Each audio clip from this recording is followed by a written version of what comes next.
Assalamualaikum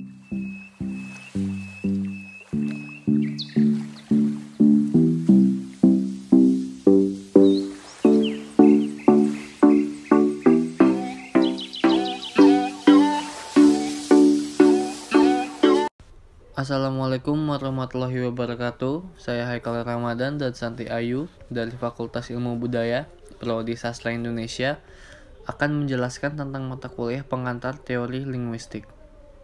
1. Teori konspirasi.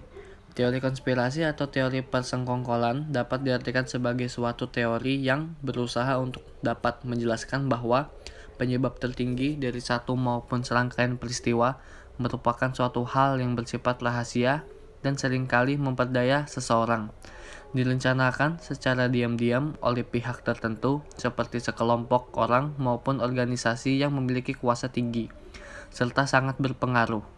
Umumnya, peristiwa yang dikaitkan dengan konspirasi merupakan peristiwa politik, sejarah, maupun sosial. Jenis-jenis konspirasi. 1. Konspirasi politik merupakan persengkongkolan yang terjadi di antara orang-orang tertentu yang memiliki tujuan untuk dapat memperoleh kekuasaan politik atau memenuhi tujuan politik. 2. Konspirasi kriminal merupakan konspirasi yang meyakini bahwa ada perjanjian yang berlangsung atau terjadi di antara beberapa orang maupun kelompok untuk dapat melanggar hukum yang ada di masa depan.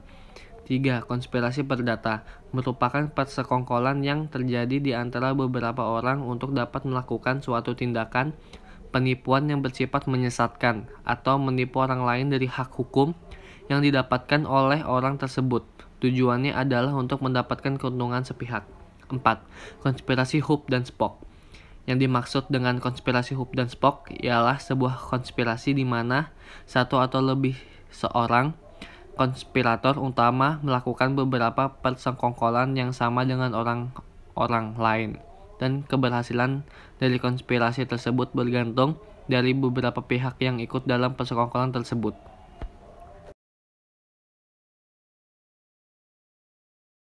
Tujuan dari melakukan konspirasi secara umum, tujuan dari konspirasi adalah untuk menyalahkan salah satu pihak atau untuk mengiringi opini publik terhadap suatu peristiwa maupun serangkaian peristiwa serta isu yang saat itu mendapatkan sorotan publik dan dinilai penting oleh publik. Contoh-contoh teori konspirasi.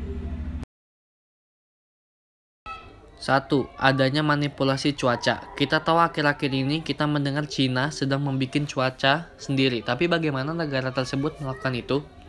Cina menggunakan meriam untuk menembakkan zat ke awan untuk memecahnya. Beijing, ibu kota Cina, merupakan salah satu kota yang polusinya paling parah di dunia. Tapi langit bisa tiba-tiba cerah ketika ada pertemuan politik penting atau acara internasional yang berlangsung di sana. Dan ini bukan kebetulan.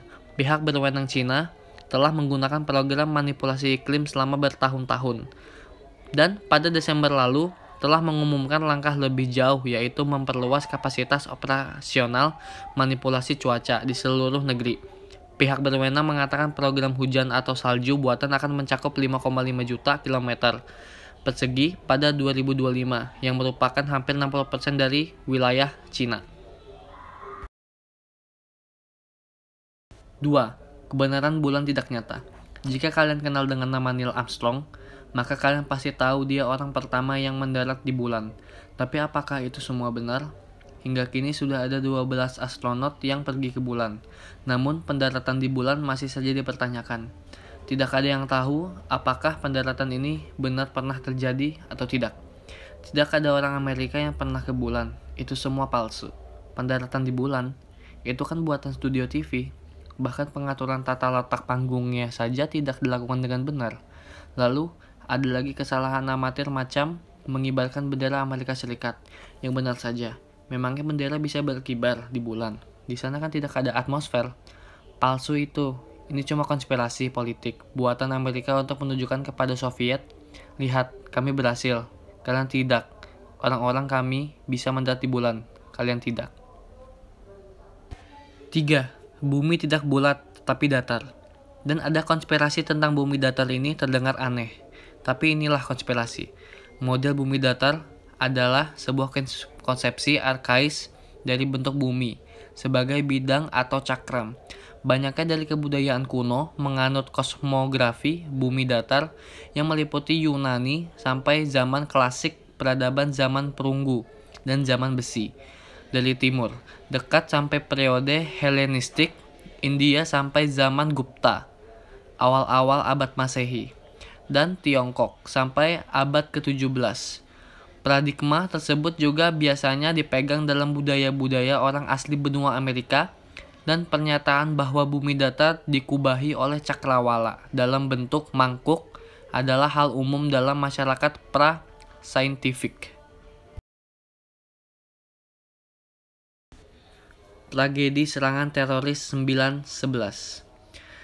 9/11 adalah tragedi terbesar yang menggegerkan dunia. Aksi teroris yang terjadi di Amerika Serikat September 2001.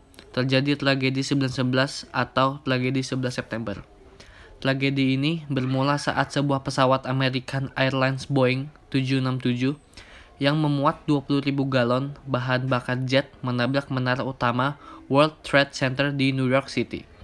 Pada pukul 8.45 pagi, waktu setempat, tabrakan itu meninggalkan lubang yang sangat menganga dan terbakar di dekat lantai 80. Gedung pencakar langit berlantai 110 dalam sekejap. Kejadian itu membunuh ratusan orang dan menjebak ratusan orang lainnya di lantai yang lebih tinggi. Saat evakuasi, menara kembarannya sedang berlangsung. Kamera televisi menyiarkan gambar langsung dari apa yang awalnya tampak seperti kecelakaan aneh. Kemudian, 18 menit setelah pesawat pertama menabrak Boeing 767, kedua, United Airlines penerbangan 175 muncul dari langit berbelok tajam ke arah World Trade Center dan membelah menara selatan di dekat lantai 60. Tabrakan itu menyebabkan ledakan besar. Itu menghujani gedung-gedung di sekitarnya dengan puing-puing terbakar, dan pelaku kejadian tersebut adalah Al-Qaeda. 5. Pembunuhan Presiden Amerika Serikat John F. Kennedy. Presiden Amerika yang ke-35 ini memiliki kisah hidup yang sangat mengenaskan karena ia menjadi sasaran assassination. Pembunuhan John F. Kennedy, Presiden ke-35 Amerika Serikat, terjadi pada hari Jumat 22 November 1963 di Dallas, Texas. Pada pukul 12.30, Kennedy tewas akibat ditembak sementara berada di mobil bersama istrinya, Jacqueline Beaver Kennedy, Gubernur Texas John Connally, dan istri John Nellie Connally ketika dia ditembak secara fatal oleh mantan marinir di Amerika Serikat, Lee Harvey Oswald, yang menembaki penyergapan dari sebuah gedung di dekatnya. Gubernur Connally terluka serius. Dalam serangan itu, iring-iringan mobil bergegas ke Rumah Sakit Parkland Memorial, di mana Presiden Kennedy dinyatakan meninggal dunia sekitar 30 menit setelah penembakan.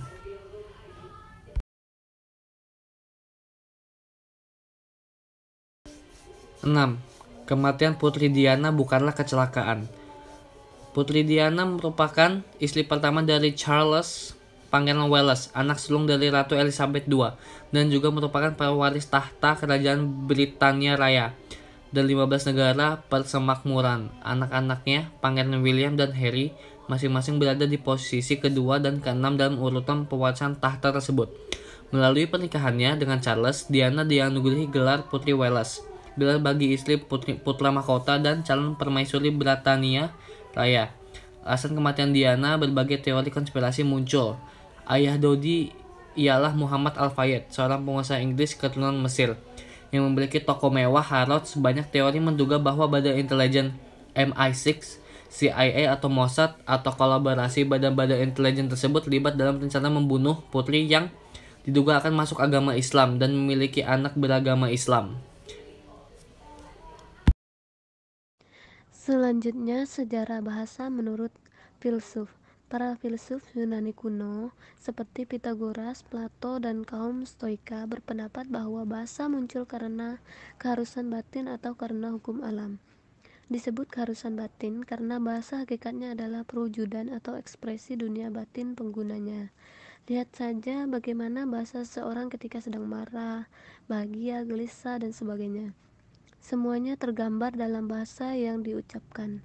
Pendapat yang cukup masuk akal dan menjadi dasar pemahaman orang tentang makna bahasa sampai saat ini muncul dari filsuf seperti Demokritus, Aristoteles, dan kaum Epikureja yang mengatakan bahwa bahasa adalah hasil persetujuan dan perjanjian antar anggota masyarakat.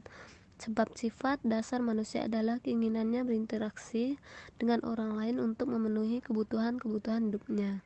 Untuk itu, mereka memerlukan sarana atau alat komunikasi. Selanjutnya, kita juga akan mempelajari aliran-aliran linguistik dan pencetusnya. Pada dasarnya ada 3 jenis aliran pendekatan linguistik. Yang pertama, aliran struktural. Pada awal abad 20, yaitu tahun 1916, lahir aliran linguistik struktural. Aliran ini lahir bersamaan dengan diluncurkannya buku Cours de Linguistique Générale, karya Saussure. Ferdinand de Saussure yang juga dikenal sebagai bapak strukturalisme dan sekaligus bapak linguistik modern. Ferdinand de Saussure 1857 sampai 1913 dianggap sebagai bapak linguistik modern berdasarkan pandangan-pandangan yang dimuat dalam bukunya Cours de Linguistique Générale. Nah, selanjutnya aliran deskriptif. Aliran yang memberikan deskripsi atau pemberian dan analisis bahasa. Aliran lahir pada akhir abad ke-19 ketika Saussure sedang mengajukan ide-idenya di Eropa. Muncullah linguistik sinkronis di Amerika di bawah pelopor Franz Boas. Boas memberikan arah bagi linguistik Amerika yang kemudian menjadi besar dan berkembang. Nah, dalam aliran ini muncul beberapa tokoh penting seperti Franz Boas dan Leonard Bloomfield Boas dan teman-temannya memberikan perhatian yang besar pada penguraian struktur bahasa-bahasa Indian. Nah, oleh sebab itu mereka disebut juga golongan deskriptif. Nah, aliran yang terakhir yaitu aliran fungsional. Linguistik fungsional dipelopori oleh Roman Jakobson dan Andre Martinen. Kehadirannya sangat berarti dalam upaya menjembatani kesenjangan antara linguistik struktural Amerika dan Eropa. Nah, linguistik struktural Eropa banyak dipenuhi oleh gagasan fungsi-fungsi linguistik yang menjadi ciri khas aliran Praha. Trubetskoy terkenal mengembangkan metode deskripsi fonologi, maka Roman Jakobson terkenal karena telah menyatakan dengan pasti pentingnya fonologi diakronis yang mengkaji kembali dikotomi Ferdinand de Saussure, antara lain dikotomi yang memisahkan dengan tegas sinkronis dan diakronis. Jadi ketiga ini merupakan aliran linguistik dan adapun pencetusnya yang akan dipelajari pada mata kuliah pengantar teori linguistik.